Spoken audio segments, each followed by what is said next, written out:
Renaissance 2.0, démocratie, monarchie et intelligence artificielle. Écrit par Nîmes.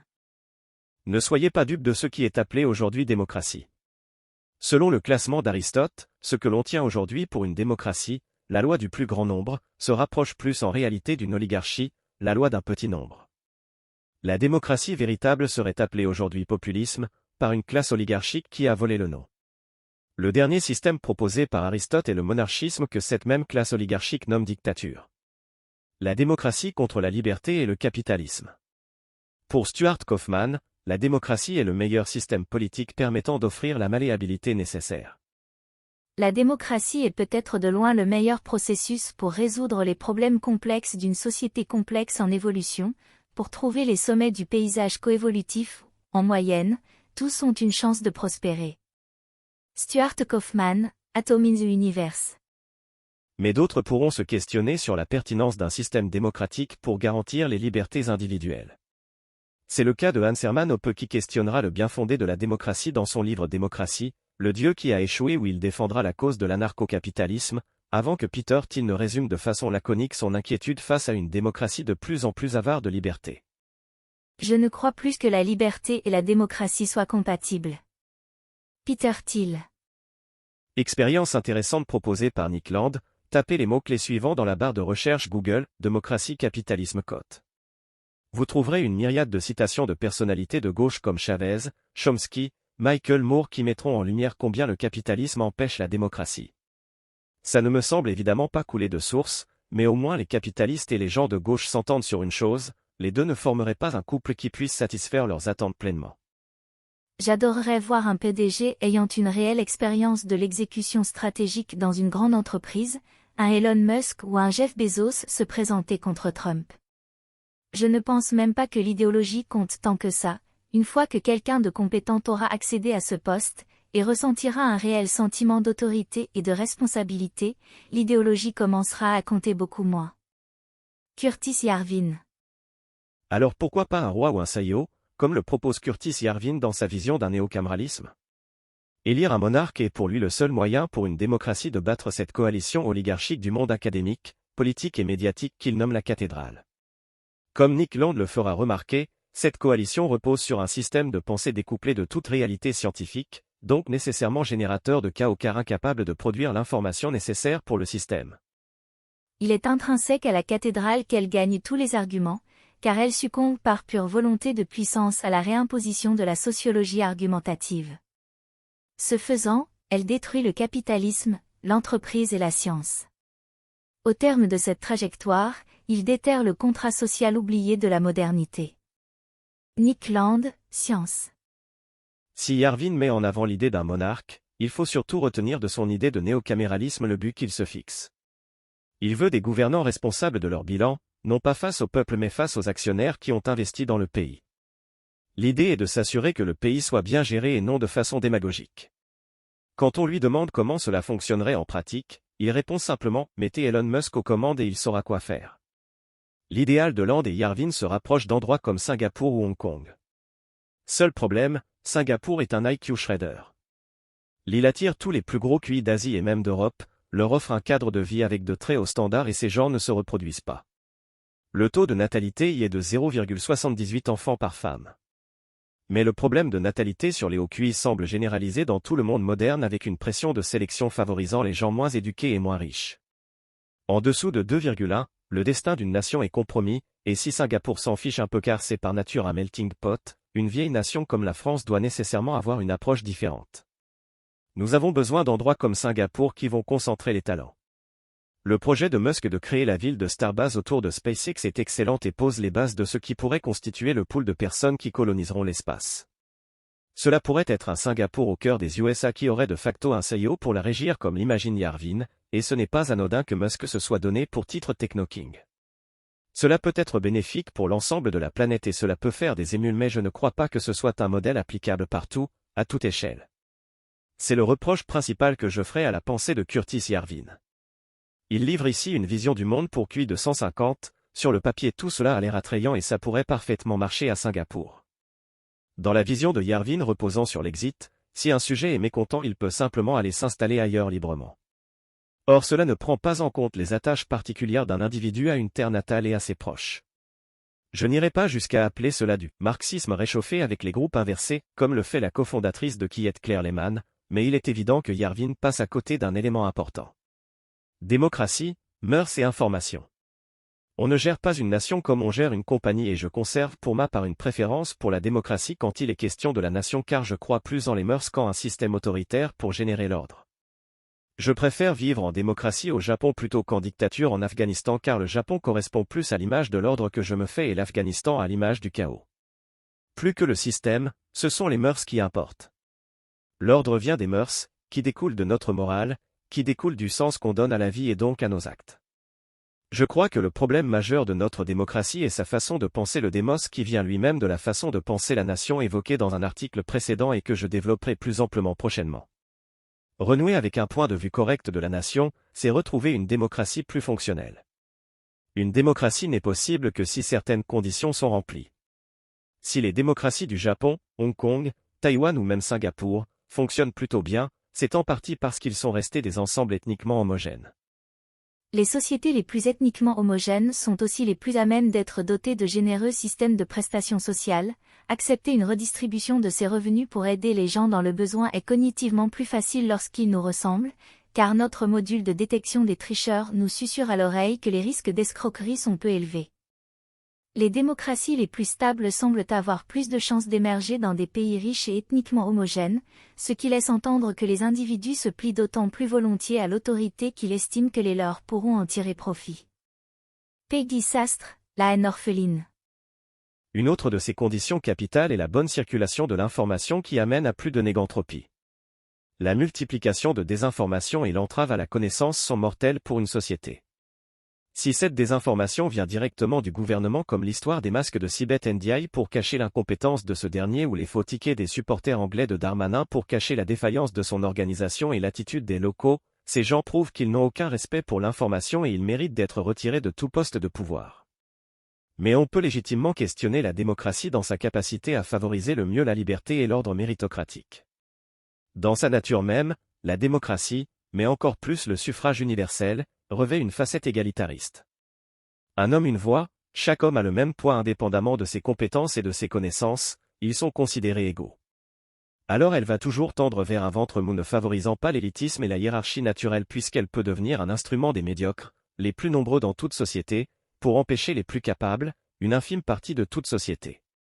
Il semble que de plus en plus la démocratie s'inscrit en opposition à la liberté de penser, de s'associer, d'entreprendre. Je me garderai ainsi d'élever cette dernière au rang de vache sacrée ou comme condition sine qua non au capitalisme et à la liberté car il me semble qu'elle est par nature un agent de la malléabilité, ce qui n'est pas un mal quand elle permet de défaire un ordre trop strict empêchant de libérer la créativité mais peut, à terme, devenir un danger pour les libertés et la civilisation. Étant assez réaliste, et ne me faisant pas d'illusions quant à un système idéal, je crois qu'il n'est pas impossible, afin d'assurer un bon compromis entre malléabilité et stabilité, que nous soyons condamnés à alterner entre les différents systèmes politiques comme Platon l'a mis en avant dans son Anacyclose. Un nouveau système présentant des avantages venant corriger les problèmes du précédent finirait inévitablement par nous éloigner de notre optimum recherché à son tour et appellerait à un nouveau changement de régime permettant d'osciller autour de ce dernier. Nous serions donc dans la phase d'oclocratie qui appelle à l'arrivée d'un monarque. Dans son ouvrage intitulé La politique, Aristote tient des propos très similaires sur les bonnes formes de gouvernement et leurs déviations. Les déviations de ces gouvernements sont la tyrannie, pour la royauté, l'oligarchie, pour l'aristocratie, la démagogie, pour la république. La tyrannie est une monarchie qui n'a pour objet que l'intérêt personnel du monarque, l'oligarchie n'a pour objet que l'intérêt particulier des riches, la démagogie, celui des pauvres. Aucun de ces gouvernements ne songe à l'intérêt général. Aristote, la politique. Il se pourrait également que les différents régimes suivent notre capacité à dissiper l'énergie. Les démocraties occidentales sont nées avec la révolution industrielle et notre capacité exponentielle à dissiper l'énergie s'accompagnant de croissance. Ce faisant, le peuple peut nourrir de nouvelles attentes et porter au pouvoir des gouvernants décidés à se montrer plus conciliants avec ces derniers. Le premier grand pays européen à basculer dans la démocratie fut la Grande-Bretagne, à la fin du XVIIe siècle, alors que son économie venait de connaître pendant 2 siècles un taux de croissance qui, pour faible qu'il fût au regard des prétentions de tout chef d'État actuel, 0,6% par an, n'en était pas moins le double de ce qu'a connu l'Europe continentale sur la même période.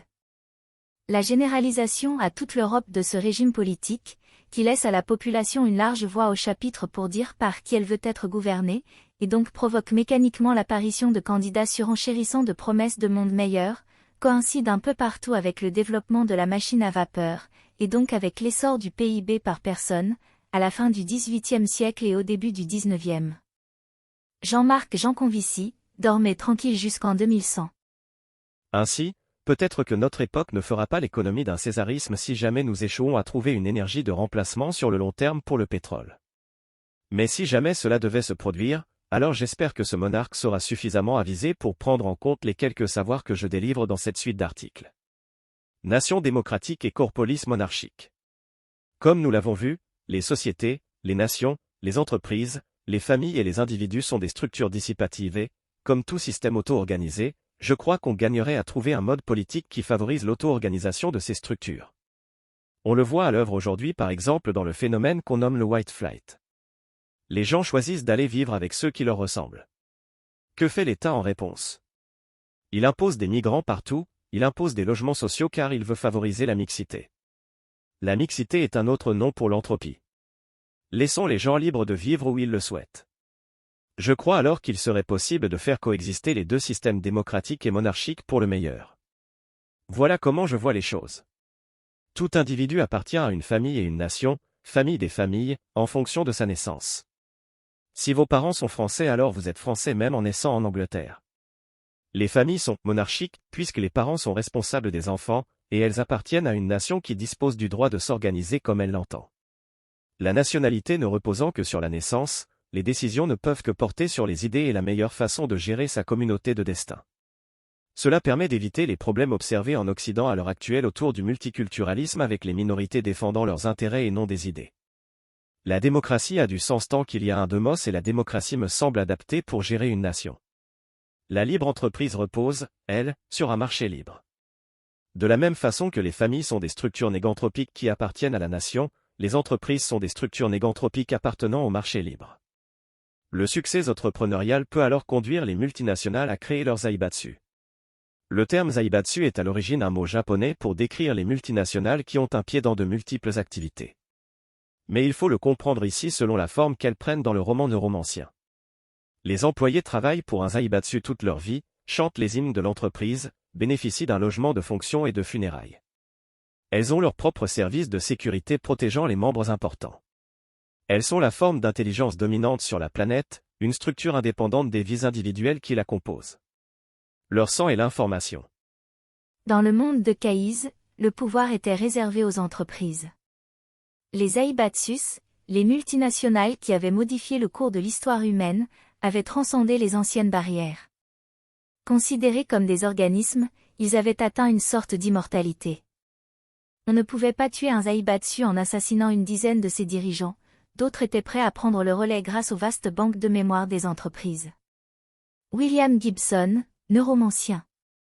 Poussez l'idée encore un peu plus loin jusqu'à la cité privée et vous avez ce que je nomme la corpolis, la cité gérée par un zaibatsu.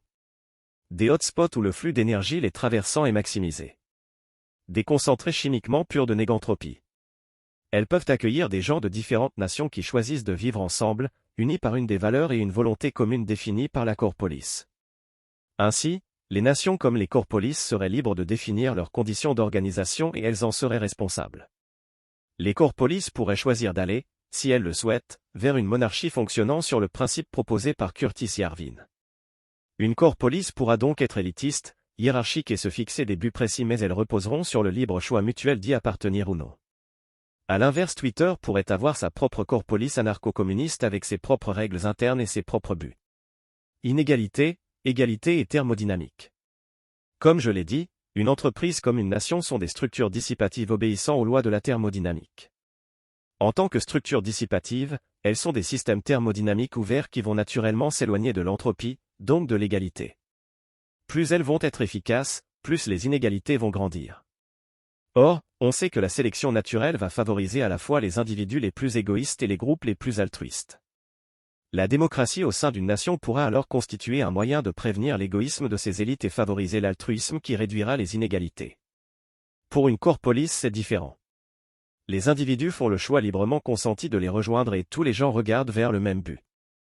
La problématique n'est pas de faire cohabiter des gens ayant des aspirations différentes. Les rancœurs envers la hiérarchie doivent aussi être atténuées.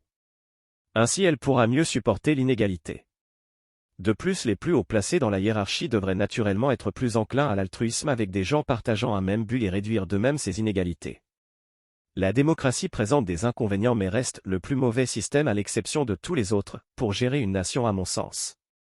Mais la démocratie tend à s'opposer au capitalisme car elle s'oppose à l'inégalité et les entreprises sont, elles, naturellement monarchiques et hiérarchiques.